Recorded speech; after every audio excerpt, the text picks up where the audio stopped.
बिस्मिल्लाहिर्रहमानिर्रहीम। अस्सलाम वालेकुम व्यूअर्स, मैं हूं मखदूम अमीर हैदर हाशमी और आप देख रहे हैं मेरा YouTube channel Hashmi organic farming.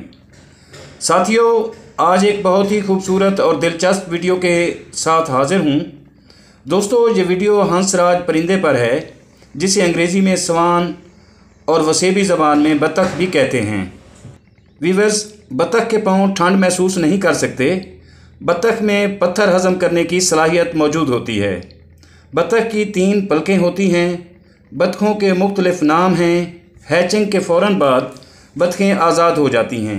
इनके बच्चों की आँखें खुली खुली हुई पैदा होती हैं। ये पानी में ऐसी तकनीक से नहाती हैं कि जिससे फजूल, धूल, गंदगी और कीड़ों का ख़ात्मा हो जाता है। व्यूअर्स, बतखें जल्द बालिग हो जाती हैं। बतखें हवाई जहाज़ के तौर पर ऊंची उड़ सकती हैं। बतखें खामोश नहीं रह सकती। दोस्तों, बतखों की आंखें सर के इस मकाम पर होती हैं जहां से वो 340 डिग्री तक देख सकती हैं। इनकी आंखों की साख्त ऐसी है कि ये करीब और दूर की अशिया को बयक वक्त देख सकती हैं।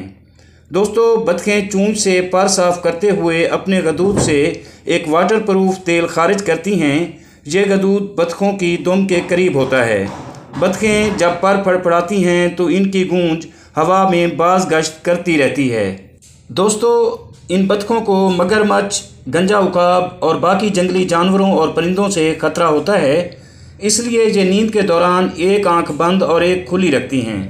नींद के दौरान बतखों का निस्फ दिमाग सो जाता है, जबकि बाकी निस्फ जागता और ख़बरदार रहता है। बतखों के झिल्लीदार पाँव में रगें और आसाब नहीं होते, जिससे इन्हें ठंड का एहसास नहीं होता। यही वजह है कि बतखें बर्फ़ानी झीलों में भी तैरती रहती हैं और ज़िंदा रहती हैं।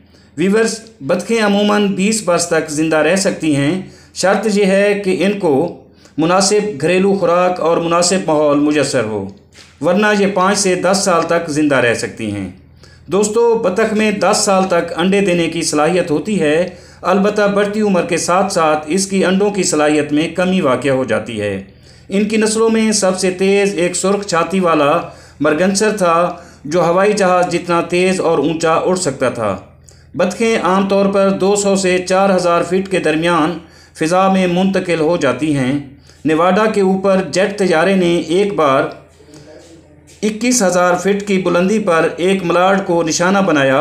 ये ऊंचाई इस वक्त किसी भी बतख के सबसे ज़्यादा रिकॉर्ड शुदा परवाज़ है। अजीज़ साथियों, अगर आपको मेरी ये छोटी सी काविश पसंद आई हो तो वीडियो को लाइक और शेयर ज़रूर कर दें। और अगर आप दोस्त मेरे चैनल पर नए हैं तो प्लीज़ चैनल को भी ज़रूर सब्सक्राइब कर दें। बहुत शुक्रिया। दुआ है कि अल्लाह आप सब पर मेहरबान रहे। आमीन। जल्द मिलेंगे अगली वीडियो में। तब तक अल्लाह हाफिज़।